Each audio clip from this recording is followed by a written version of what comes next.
All right, today we're going to dive into one of the most compelling and, frankly, unbelievable aviation mysteries I've ever come across. We're talking about the legend of Pan American Flight 914. I mean, that's the big question, right? Could a plane literally vanish off the face of the earth and then just reappear decades later? It sounds like something from a movie, but for a long, long time, a whole lot of people on the internet have been convinced this story is absolutely true. So let's break down the legend. So picture this. It's a summer day in New York City. The year is 1955. You know, the golden age of air travel is just getting started, and a plane is getting ready for what should be a totally routine flight. And look, on the surface, this was a completely standard trip. Pan American Flight 914, it was a Douglas DC-4, a real workhorse of an aircraft at the time. It was just doing a quick 4-hour hop from New York down to Miami with 66 people on board. Everything was totally by the book. But then, somewhere out over the Atlantic, something goes horribly wrong. There was no mayday call, no warning, nothing. Flight 914 just blinked off the radar screens. A huge search was launched, but they found nothing. No wreckage, no oil slick, no survivors. The plane and everyone on it was just gone. And for almost 40 years, that was it. Just another tragic, unsolved mystery. But then, get this, on May 21st, 1992, 37 years after it went missing, the story says the plane just showed up again. And not in Miami, it landed in Caracas, Venezuela. Just stop and think about that for a second.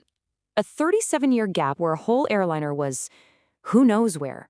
It takes off when Eisenhower is president, and it lands while George H.W. Bush is in the White House. Can you even imagine being on the ground in 1992 and seeing this thing appear out of nowhere?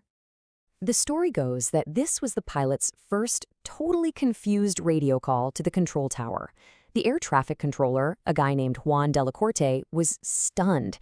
The pilot sounded frantic, completely disoriented. And when the controller told him it was 1992, well, you can imagine, his panic just went through the roof.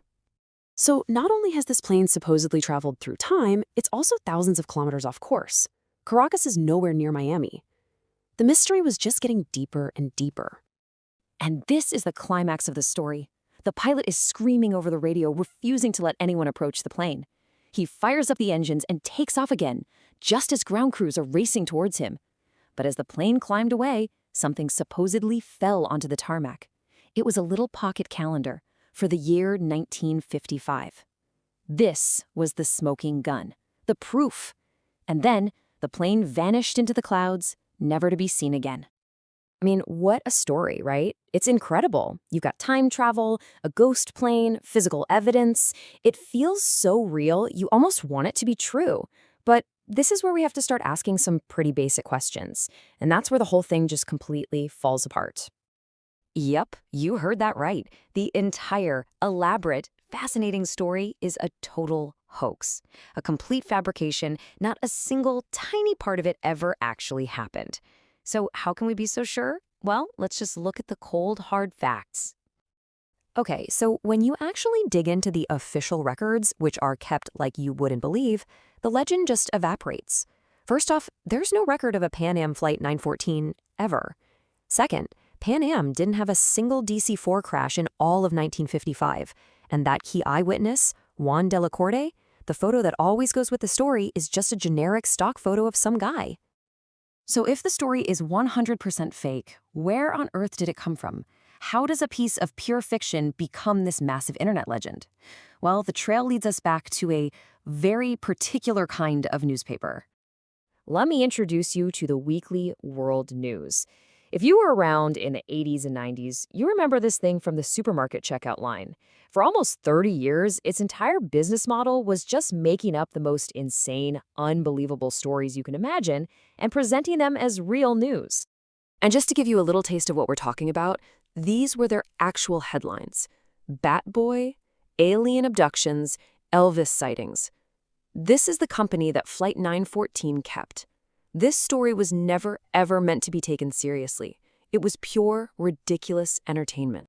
So, how did a joke from a 1985 tabloid go so viral? Well, the paper reprinted it a few times, sure, but the real explosion came with the internet. In 2019, A huge YouTube channel made a video about it, presenting the story as a genuine mystery. They totally stripped out the context of where it came from.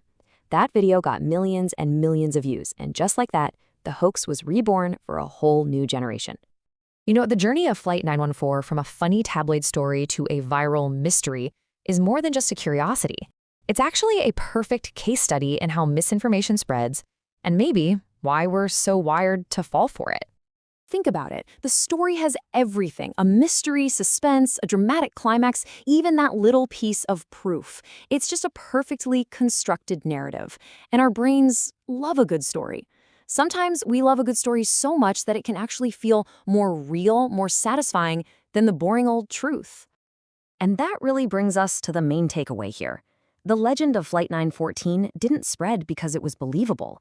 It spread because it was an amazing story that people shared without ever asking, wait a minute, where did this come from? It really makes you wonder, doesn't it? What other stories are out there that we all just kind of accept simply because we want them to be true?